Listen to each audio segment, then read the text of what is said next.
Hello everyone, I'm GCROCK, and in today's video we're going to discuss why you should still buy The Division in 2021. This game was released on March 8th, 2016 I think, and it's still such a good game, and we're going to go through all of those reasons why in this video. I'm going to tell you why you should still buy it if you haven't bought it. If you own The Division, I'm going to tell you why you should go back to it and still play it. If you do enjoy the video, please do hit like and share to support it. If you're new to the channel, consider hitting subscribe for more content from myself. I cover The Division and I cover The Division 2. There's lots of content on the channel, and I'll be covering all the new content to come as well. And once you're done with the video, I have a fantastic gaming community. We've got a ton of Division members in there. We're over 13,000 members strong now. You can check our link down in the video description to come and check us out. But we're going to get straight into this video now, and we're going to discuss more about The Division and why you should buy it. The Division is an online-only RPG developed by Massive Entertainment and published by Ubisoft. It is available to buy now on PC, PlayStation and Xbox, and because the game is now 5 years old, you can pick this up with all of its DLC for dirt cheap. It is set in the near future New York City in the aftermath of a viral pandemic, and the player, who is a special agent of the strategic Homeland Division, is tasked with helping the group rebuild its operations in Manhattan, investigate the nature of the outbreak, and then combat criminal activity in its wake. The Division is structured with elements of role-playing games, as well as cooperative and player versus player online multiplayer. This game also marks the debut of Massive and Ubisoft's Snowdrop game engine. The game was a commercial success, with Ubisoft stating that the game broke the company's record for highest number of first-day sales. Furthermore, 1 week after the game's release, Ubisoft stated that The Division was the company's best-selling game and the industry's biggest first-week launch for a new game franchise, which generated an estimated amount of $330 million globally.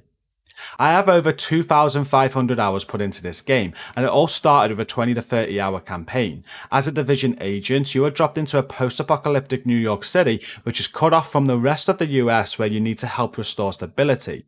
You play in third person and can level up your character with attributes, perks and weapons of different effectiveness.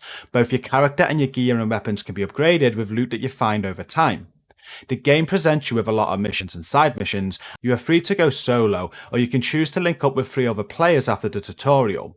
It is quite straightforward, and your aim is to reach level 30 and finish the main story. At this point, you will unlock any DLC that you have bought, and you must advance through the world tiers until you hit world tier 5. Advancing through the world tiers just means playing the DLC or replaying content to increase your gear score and get a better build. This now brings us on to the end game, and what is there to do once you reach it? Well, The Division is a complete game now, so there is plenty to do, and if you buy the DLC content, you have even more to do. Starting with the Underground. The Underground is the first paid content expansion added to The Division in patch 1.3. With a player versus environment focus, agents are recruited to explore the network of tunnels underneath Manhattan in what amounts to randomized procedurally generated dungeons. Players can set multiple different modifiers on the Underground operation to make the run more difficult, but net them greater rewards as a result. In update 1.8 for The Division, they also added hunters to the Underground that would spawn in randomly, which made things much more intense. Survival is the second paid content expansion of The Division, added into the game on patch 1.5. It provides a new game mode of the same name that offers both a player versus environment and a player versus player action. Taking a page from other survival simulation games, Survival sees players stranded in the middle of Manhattan during a terrible snowstorm after the helicopter crashes, with no gear or supplies and an infection in the system that threatens to kill them within the hour.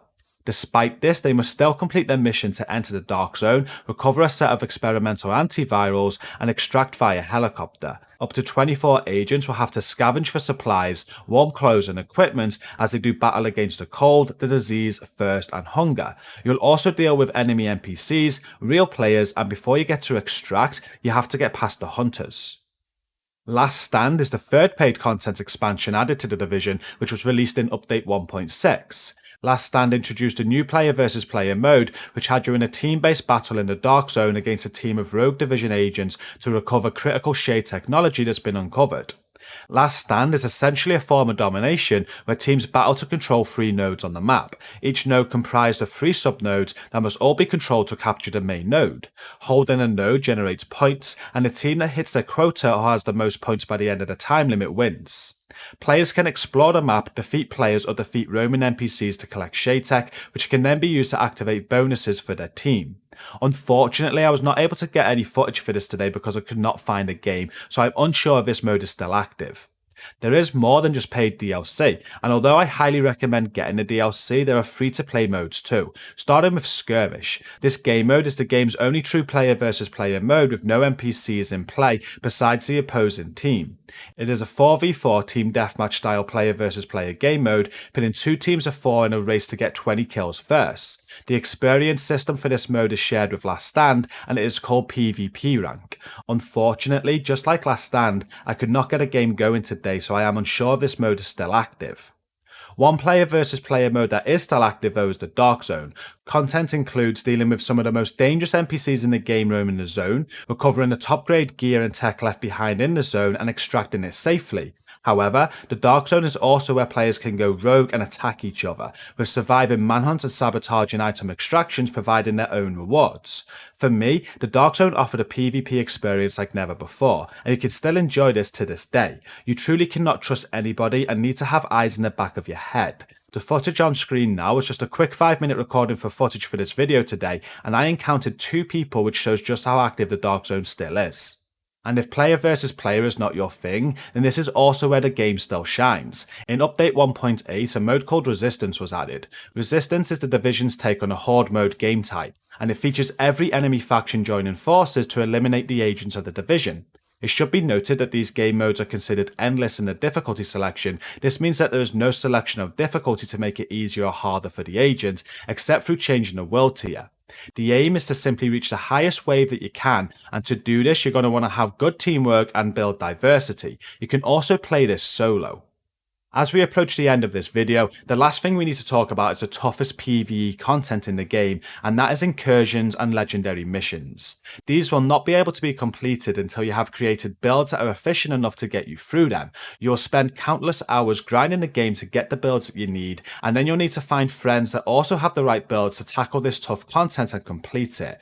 For me, this is one of the best parts of the game and is exactly what this game is about, farming to improve your character to complete the toughest content. With the right builds and the right strategies, this content eventually becomes very easy, and it is at that point that you may feel that you have beaten the game. But even then, the Division is still a live game to this day, and there are regular global events that come around. Global events give you a chance to acquire some of the rarest loot in the game and modifies how the game plays to give you a different way of playing.